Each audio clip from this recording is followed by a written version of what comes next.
हाँ ठीक है। तो ये ऐसे है, ये ब्लेड्स क्या है, ऐसे हैं, ये ब्लेड ऐसे हैं, ये जो ब्लेड होगा ये ऐसे बना हुआ है। ठीक है, तो ये फिक्स। अब ये ब्लेड क्या है, ये मूविंग ब्लेड्स है। ठीक है, मूविंग ब्लेड्स है। अगेन अगेन क्या होगा बेटा, अगेन आप देखिए, अगेन ये क्या होगा, कुछ इस तरीके से बनेगा। अगेन ये ब्लेड्स हैं, अगेन ये ब्लेड्स आ जाएंगे, राइट। तो ये फिर से ये क्या है, ये फिक्स्ड ब्लेड है, राइट।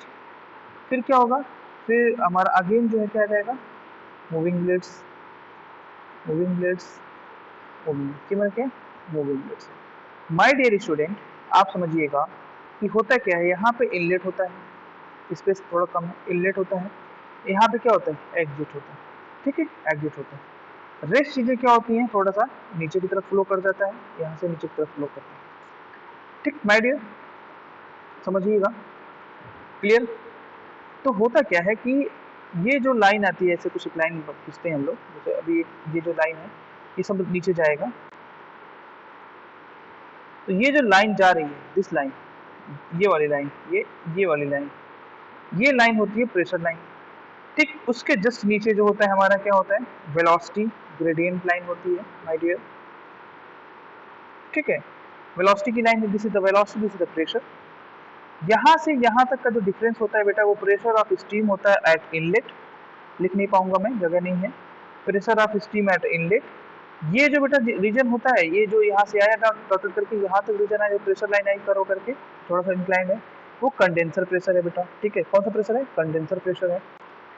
ठीक, तो वेलोसिटी ऑफ यहाँ पे जो देखते हैं वो होता है velocity of steam eight inlet. ठीक, और यहाँ पे जो निकलता है वो velocity of steam eight exit. तो माय डियर, ये आपको एक तरीके से इम्पल्स रिएक्शन टरबाइन का एक चित्रण दिख रहा है। ये इम्पल्स रिएक्शन टरबाइन है, आप इसको समझ सकते हैं। ये रिएक्शन नहीं है, आप ये समझिए कि इम्पल्स और रिएक्शन दोनों को हमने कंबाइन कर दिया है। ठीक है, तो इम्पल्स रिएक्शन टरबाइन आपके सामने ये दिख रहा है my dear. Impulse reaction turbine आपके सामने बेटा डायग्राम में दिख रहा है। ठीक है, रिएक्शन टरबाइन में से जो प्रीवियस इम्पल्स टरबाइन था उसी तरह का डायग्राम बनता है, उसमें बस क्या करते हैं हम, ब्लेड्स को फिक्स कर देते हैं। तो ये चीज़ आप उसमें फिर से समझिए, ये हमारा जो बिहेव करता है, ये बिहेव करता है एज ए नोजल, ये एज ए नोजल बिहेव करता है। पर्पज इसका नोजल है तो ब्लेड है, बट फिक्स ब्लेड है। तो ये क्या करता है, जब ये स्टीम ऐसे आ रही है तो इसका डायरेक्शन चेंज कर देता है, ये ऐसे चला जाता है, फिर ये ऐसे जाता है, फिर ऐसे, फिर ऐसे, ऐसे निकल जाता है। समझ रहे हैं, देखिए वेलोसिटी ऐसे ही तो है पर। तो इस तरीके से वेलोसिटी का कर्व बनता है, और जो है हमारा प्रेशर क्या होता है, ऐसे क्या होता है, प्रेशर ड्रॉप होता चला जाता है।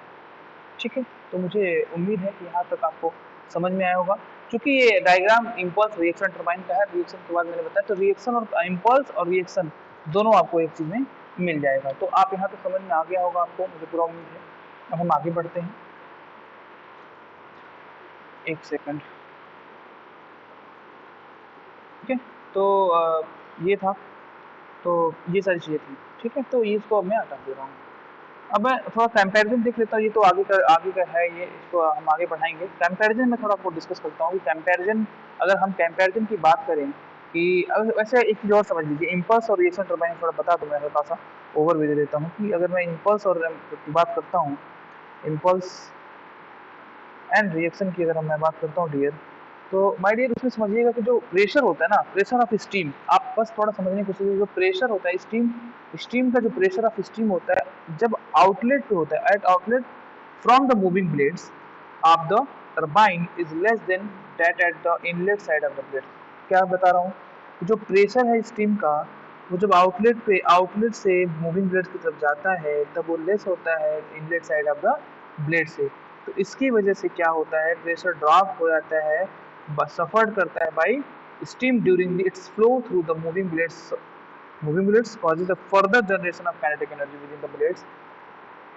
तो इस देखिए फिर से समझा रहा हूँ कि देखिए क्या है, यदि प्रेशर ऑफ स्टीम, यदि प्रेशर स्टीम का pressure at outlet from the moving blades, outlet पे है कहाँ से, जब मूविंग ब्लेड से, of the turbine is less than that at the inlet side of the blade.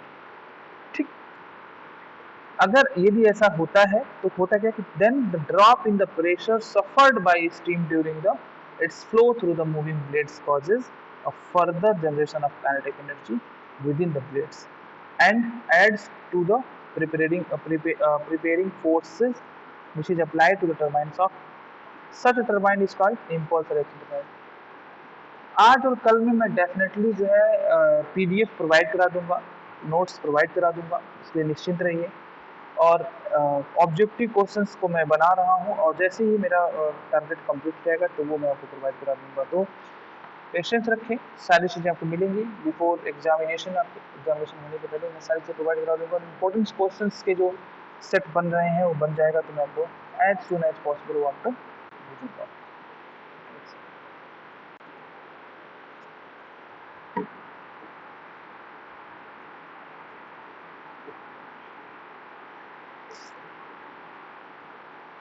Okay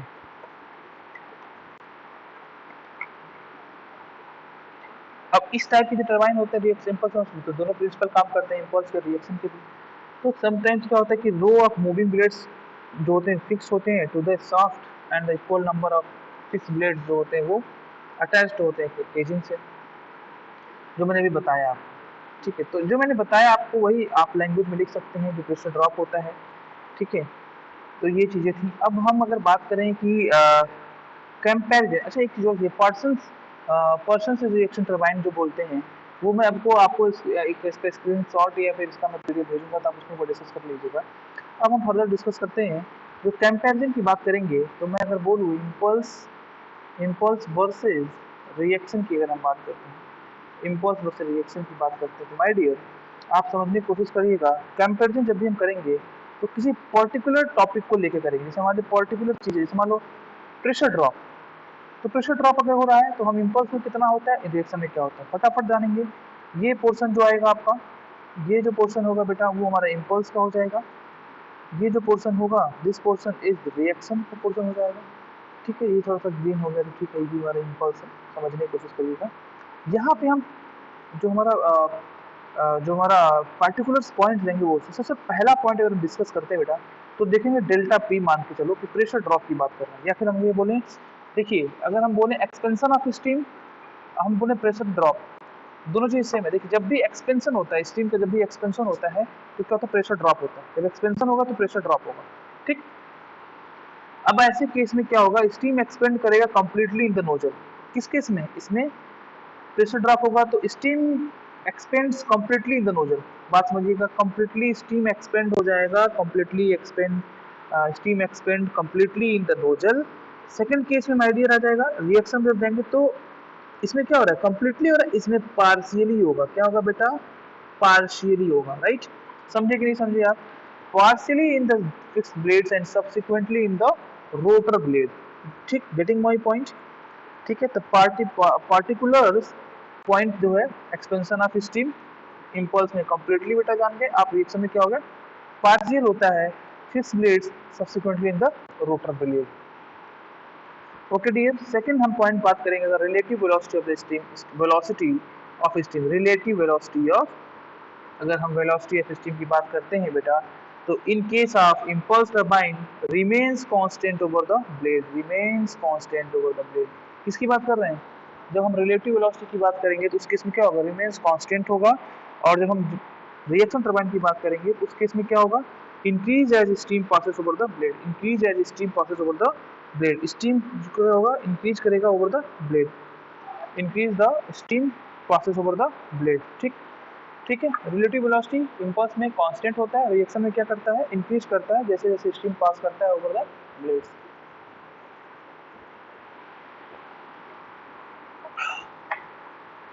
ठीक, सेकंड पॉइंट इज क्लियर।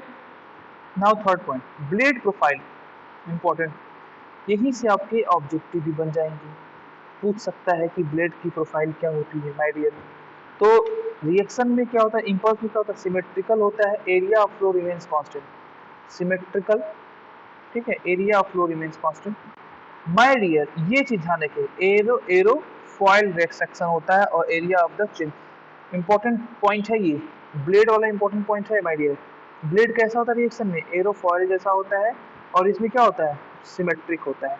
अगला point जब हम पढ़ेंगे, अगला पॉइंट देखेंगे तो क्या है, pressure on both ends, pressure on both the ends of the moving blades. In case of, point क्या है, पॉइंट है pressure on both ends of moving blades में देखेंगे यहाँ पे हो जाएगा सेम, ये हो जाएगा डिफरेंट। ठीक है, ये सेम हो जाएगा, ये हो जाएगा different. Pressure on the ends of the moving blade, pressure on the ends of the moving blades की बात करेंगे तो यहाँ पे सेम हो जाएगा और यहाँ पे डिफरेंट हो जाएगा, डिफरेंट हो जाएगा, सॉरी, ठीक है, डिफरेंट हो जाएगा। अगला पॉइंट से होगा number of stages, number of stages for same power develop लिए, इसमें मोर होगा, इसमें लेस होगा, ठीक है।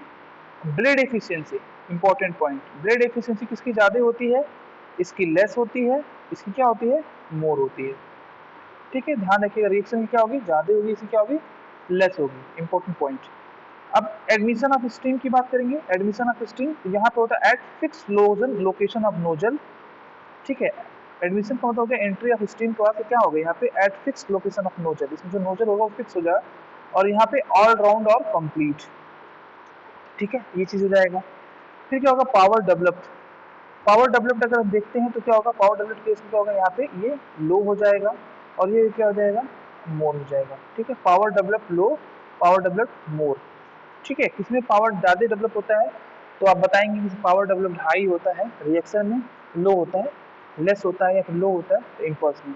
फिर आपसे पूछा जाएगा, देखिए कि क्या क्या पॉइंट इंपॉर्टेंट मैं बताता हूँ, इसमें से जो पॉइंट इंपॉर्टेंट है याद रख लीजिएगा ऑब्जेक्टिव के पॉइंट ऑफ व्यू से। फिर आता है space required, space required, space required की हम बात करेंगे तो इम्पल्स जो होता है वो लेस स्पेस रिक्वायर्ड करता है, और हमारा जो रिएक्शन होता है वो मोर स्पेस रिक्वायर्ड करता है, ठीक है। जो हमारा इम्पल्स होता है लेस स्पेस और जो रिएक्शन होता है वो मोर स्पेस रिक्वायर्ड होता है my dear. And the last 10 point, blade manufacture, blade manufacture my dear, तो इम्पल्स में not difficult, but in case of reaction turbine the blade manufacturing is difficult. अब आपको मैं बताऊंगा कि इस 10 पॉइंट में जो महत्वपूर्ण पॉइंट है जो हमारे कॉम्पिटिटिव एग्जाम में या फिर ऑब्जेक्टिव में आने की संभावनाएं ज़्यादा रहेगा। सबसे पहला इसमें पूछ सकता है अगर स्ट्रीम का एक्सपेंशन होगा तो वो कैसे होगा, इम्पल्स में कम्प्लीटली होगा, पार्सली होगा, या पार्सली भी होगा, कम्प्लीटली होगा। तो आप जान जाइए कि expansion of stream in case of impulse turbine completely होगा और रिएक्शन में क्या होगा, पार्सली होगा। अब आगे बढ़ेंगे, ब्लेड प्रोफाइल, तीसरा जो हमारा पॉइंट है वो blade profile is important point in case of reaction turbine. कैसा रहता है, एरोफॉइल जैसा रहता है, जैसा आपने देखा होगा एरोप्लेन में, ठीक है, उस तरीके का रहता है ये, उसके विंग्स होते हैं वैसे होता है। फिर आप देखेंगे कि जो है अगला इंपॉर्टेंट इसमें है कि ब्लेड एफिशिएंसी, ब्लेड एफिशिएंसी किसकी ज़्यादा होती है माय डियर, तो आप बोलेंगे sir reaction turbine having the more blade efficiency as comparison of impulse turbine, ठीक है। This point is also important. Another point, power, power development किसका ज़्यादा होगा, किसमें ज़्यादा होता है, तो reaction turbine having producing the more power या high power as comparison of impulse turbine. And the last space, space is not more important, but आपको 3 से 4 पॉइंट बता दी, पर ब्लेड प्रोफाइल कैसा होगा, ब्लेड एफिशिएंसी कितनी होगी, नंबर ऑफ स्टेज नहीं, नंबर पावर डेवलप कैसा होगा, और ऊपर के 2 पॉइंट एक्सपेंशन ऑफ स्टीम और वेलोसिटी के अकॉर्डिंग क्या होगा। देखो वेलोसिटी अगर पूछ देगा कि रिलेटिव वेलोसिटी ऑफ स्टीम अगर है, इंक्रीज कर रहे हैं तो क्या इफेक्ट पड़ेगा, तो हमारा इंक्रीज करेगा as steam passes over the blades in case of reaction turbine. तो these are the differences between the comparison between not differences, comparison between the impulse and the turbine. तो आप यहाँ पे प्रॉपर्टीज भी समझ गए कि प्रॉपर्टीज क्या है, कि इसमें क्या क्या हो रहा है। तो मुझे पूरा उम्मीद है कि आपको सारी चीज़ें यहाँ पे क्लियर हो गई हैं, ठीक है। तो डिफरेंस से पढ़ने से क्या होता है कि आपका रिएक्शन और इम्पल्स टरबाइन दोनों तैयार हो गया। एक मिनट, हाँ पानी पी रहा था मैं, ठीक है। अब हम लोग पढ़ेंगे कंपाउंडिंग ऑफ इम्पल्स टरबाइन के बारे में डिस्कस करेंगे, मतलब डे आफ्टर टुमारो, ठीक है। उसके बाद हाँ देन हम लोग डिस्कस करेंगे ट्रायंगल, जो उसके ट्रायंगल बनते हैं, क्योंकि थोड़ा ये इंपॉर्टेंट है और इंटरेस्टिंग है, तो थोड़ा सा टाइम लेके पढ़ा जाएगा इसको। और इसके बाद हमारा लास्ट में बनेगा जेट प्रोपल्सन वगैरह पढ़ेंगे, तो उसको पढ़ना है, मतलब सारी चीज़ें इंपॉर्टेंट ही हैं। तो थोड़ा सा आप लोग भी सीरियस रहिए, अपने ऑब्जेक्टिव्स लगाते रहिए। और ऑब्जेक्टिव के पॉइंट ऑफ व्यू से मैं बताऊं, आपके पास जो भी बुक है, अगर आपने बुक परचेज करी है, देखिए अभी क्या है, क्वांटम का तो खेल खत्म हो गया, क्वांटम से तो आप कुछ कर नहीं पाओगे। तो अभी अभी आपके पास जो भी बुक्स हैं, अगर आपने बुक्स ली है, तो अगर बुक्स के पीछे कुछ ऑब्जेक्टिव है चैप्टर वाइज या फिर इकट्ठा दिया हुआ है, तो आप उस सारे ऑब्जेक्टिव को पढ़ डालिए, कम से कम 10 बार पढ़ डालिए। ठीक है, आर एस खुरमी की अगर ऑब्जेक्टिव है तो आप उसके अप्लाइड समय के 10 बार उसको पढ़ डालिए, बहुत ही अच्छा मार्क्स आने की अपॉर्चुनिटी रहेगी। साथ साथ आपको छोटे छोटे थोड़े से बड़े बड़े न्यूमेरिकल भी देखना हो सकता है कि अब हमें और आपको पता नहीं पेपर कैसा आएगा, तो जब भी हमेशा प्रिपरेशन करनी चाहिए तो कंप्लीट प्रिपरेशन हो सकता है कि आपको न्यूमेरिकल दिया जाए और उसमें ऑप्शन ब्लैंक रहे कि आप उसे भरिए, तो उस केस में बेटा आपको सॉल्व करना पड़ेगा पेपर। ठीक है, हाँ ये बात अच्छी है कि घर से पेपर करना है, तो आप अगर थोड़ा सा भी दिमाग लगाएंगे तो ये मान के चलिए कि आपका पूरा का पूरा क्वेश्चन सॉल्व हो जाएगा।